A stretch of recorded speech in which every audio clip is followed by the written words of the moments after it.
It was part of an expedition to try to push back the Myers. The blight that changes the land that can be cured with the... This is Chris Hero, and you're watching WGS-TV.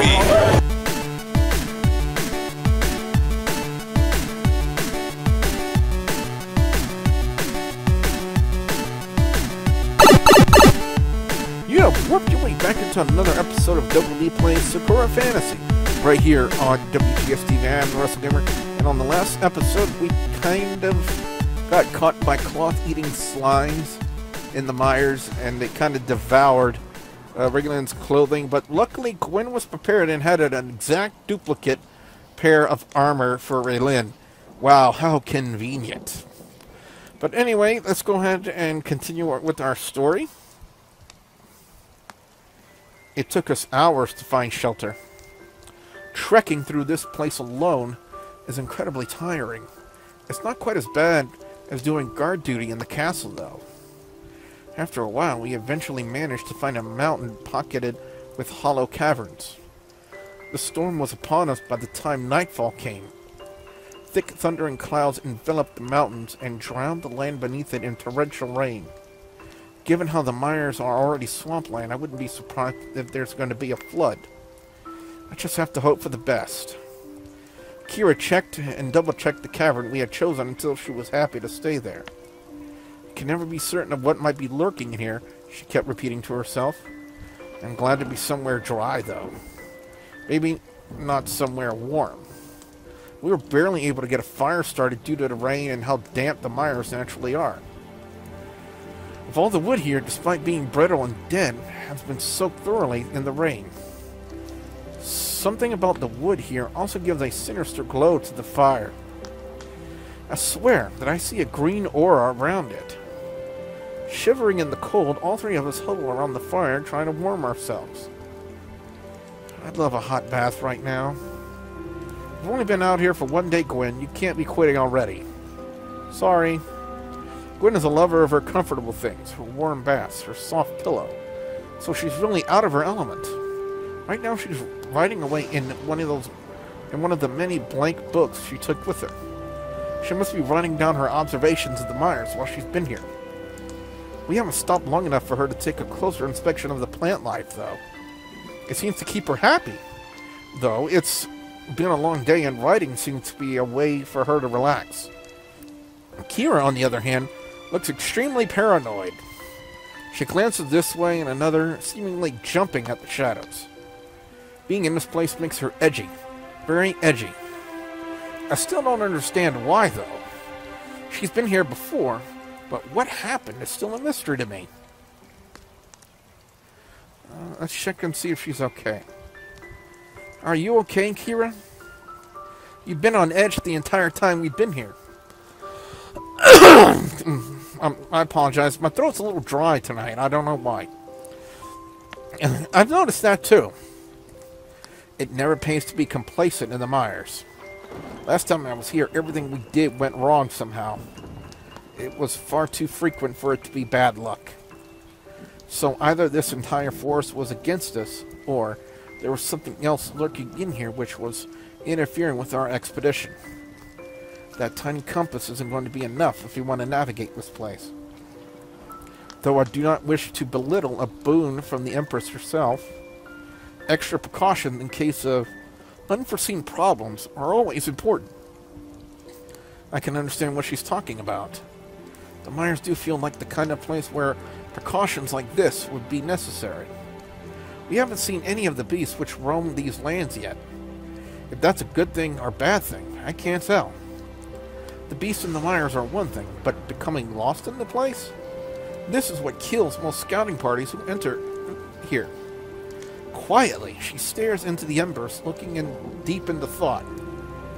Listen, I think it's time you two both know what happened when I was last out here. Looking at Gwynne, I hesitate at the idea. Again, my throat's dry. I do apologize.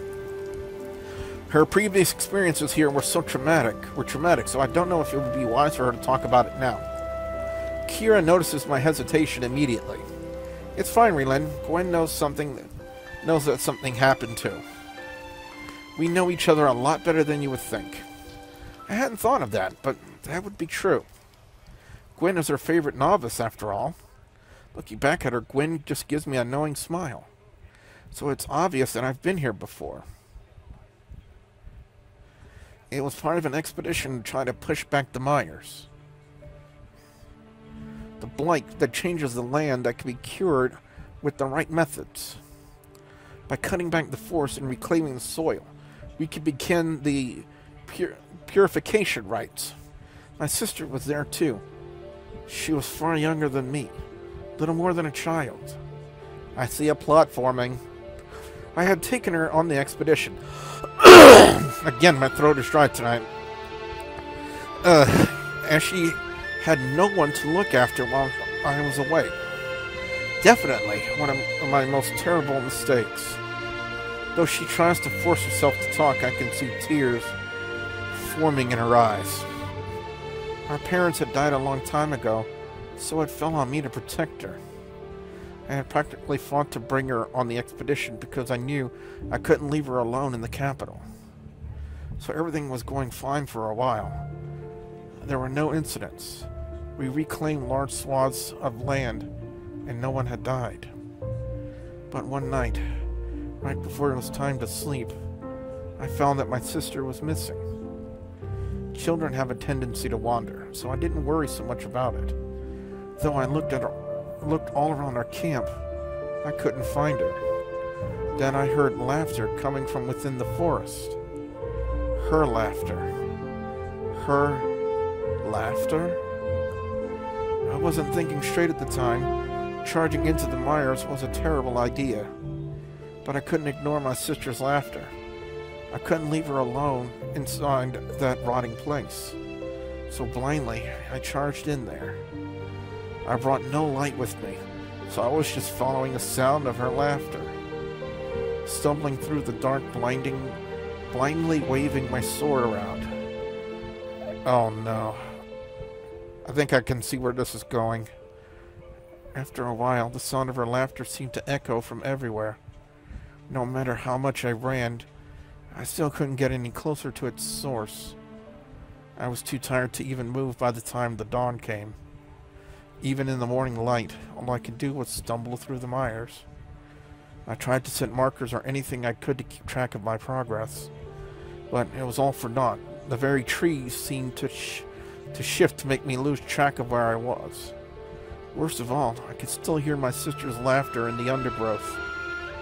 Then the beast came for me, to take my life. It took me weeks to make it out of there. The foul things I had to eat, the tainted water I had to drink. If it weren't for my gift, I would have died out there. By the time I made it back, the entire expedition was missing, and the foul force was creeping its way back across the land. I was the only survivor somehow. To this day, I don't know what happened to my sister. She couldn't be alive after all this time, though. Even with my gift, the forest nearly killed me. So to come here like this, it's almost like I'm walking in a graveyard. I could not think of a worse place for someone to die than inside the Myers. Silently, tears began to trickle from her eyes. She's barely composed now, merely a step away from sobbing. I wish we weren't inside this cave. At least my tears could be hidden in the rain. I honestly don't know what to say to her. The fact that she still came after knowing what she was going to face. Now you know about it. That is why I care so much about my novices. Every single one of you is precious to me. I can never allow myself to be so careless again. You have no idea how much you two mean to me. If you never came back... No, I can't think like that. That is why I decided to come, despite knowing what is here. I can't let you disappear into this horrible place like my sister did. How did you not lose your mind when you were stuck out here? I almost did. To listen to your sister's laughter endlessly and not be able to do anything. It was even worse when the laughter became screams. When I stumbled out of there, I could barely tell what was real and what was a delusion. Fortunately, I managed to make it back to the wall and get treatment. After that day, I dedicated myself to nurturing and protecting warriors younger than myself. Ardina herself came to see me when I made it home. She congratulated me on making it out alive and ensured that I could live comfortably after what had happened. But life after my sister, it wasn't ever going to be the same. As much as I tried to bury myself in training, I can't get rid of this grief. It will remain with me forever. I cannot run from it or deny it. The only way I could escape is if I forgot about her. And I would sooner die than forget. Sometimes I like to imagine that she somehow found a way out. That she's somewhere safe, like in the capital, or, I don't know, just somewhere. It's only deluding myself from the truth, though. You can't stop hoping. She might have made it out alive.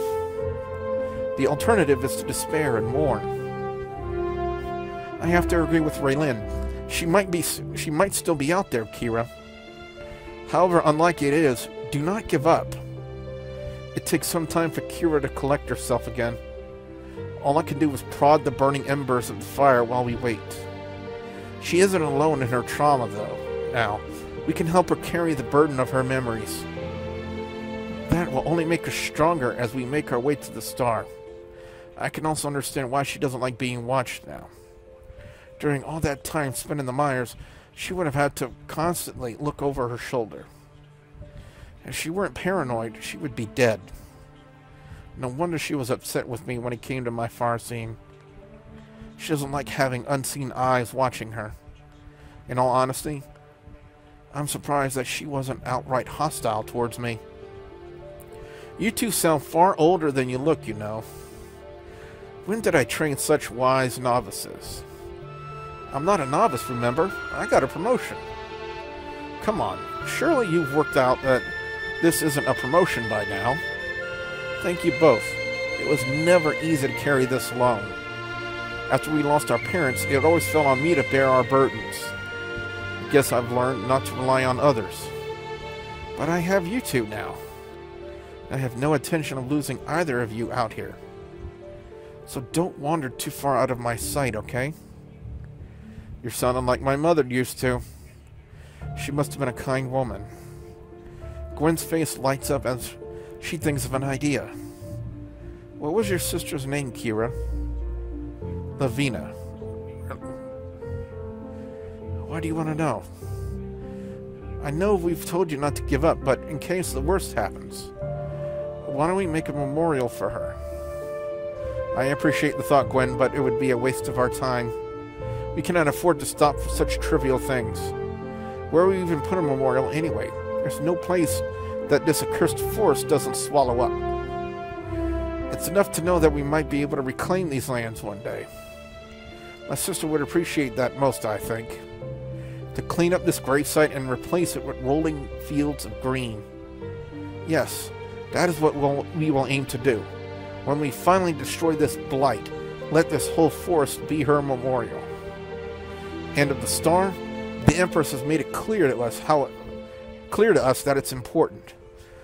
What if it's going to lead to the salvation of our lands? I just don't know. I wish I knew what the star meant. But the only way we're going to find out is if we bring it back to her. I need to know too. It's been driving me insane over the last month. I have to agree. I plan to record our findings when we reach the star. This could be a historical find. That is, if it's not raining when we get there. Miserably, she stares out of the cave mouth, watching the rain pelt down. Again, I apologize. Curse this rain. This is the only chance I've had to write down anything. I'm afraid that it's more important that we're well rested. Your writing is just going to have to wait. Raelin, you're first on night watch duty. Gwen, try not to stay up late. I can't argue with her on that. Both of them settle near the fire, huddling as close as they can to stay warm. And before we get on guard duty, guys and gals, we're going to go ahead and call it an episode. And the next one, we are going to prepare for our night duty. So with that being said, I am the rest of you saying, we'll see ya. at the next warp zone. What if there's even darker places waiting for us ahead of this rancid forest? Whoa, what the fuck was that? I hate it when this game does. Dudley boys were about to win. Xavier Woods would interfere, causing a disqualification, allowing the New Day to keep the tag team championship